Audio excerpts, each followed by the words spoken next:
சுற்றுலா வந்தவரிடம் செல்போன் மற்றும் இருசக்கர வாகனத்தை திருடிச் சென்றவர்களை வாகன சோதனையின் போது புதுச்சேரி போலீசார் பிடித்து கைது செய்தனர். செங்கல்பட்டு மாவட்டம் அச்சுறும்பாக்கத்தை சேர்ந்த 30 வயதான நிஜாம் பாஷா என்பவர் கறிக்கடையில் வேலை செய்கிறார். அவருடைய நண்பர்கள் சுகுமார், குலாமுடன் கடந்த 9ஆம் தேதி புதுச்சேரிக்கு சுற்றுலா வந்தார். புதிய பஸ் நிலையம் அருகே விடுதியில் அறையெடுத்து மூவரும் மது அருந்தினர். இரவு உணவு வாங்கி வருவதற்காக நிஜாம் பாஷாவின் இருசக்கர வாகனத்தை எடுத்துக்கொண்டு சுகுமார் வெளியே சென்றார். நீண்ட நேரமாகியும் அவர் வரவில்லை. மற்ற இருவரும் விடுதி அறையில் தூங்கிவிட்டனர். காலையில் சுகுமார் அறையில் இருந்தார்.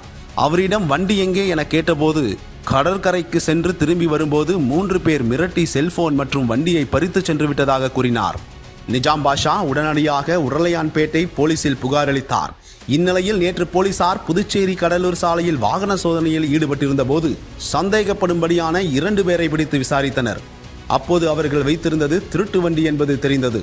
தொடர் விசாரணையில் அவர்கள்தான் சுகுமாரிடமிருந்து வண்டி மற்றும் செல்போனை பறித்து சென்றவர்கள் என்பதும் கண்டுபிடிக்கப்பட்டது. பிடிபட்ட ஒருவர் பெயர் சஞ்சய் குமார். அவர் மீது ஏற்கனவே 14 வழக்குகள் உள்ளன. மற்றொருவர் சந்தோஷ்.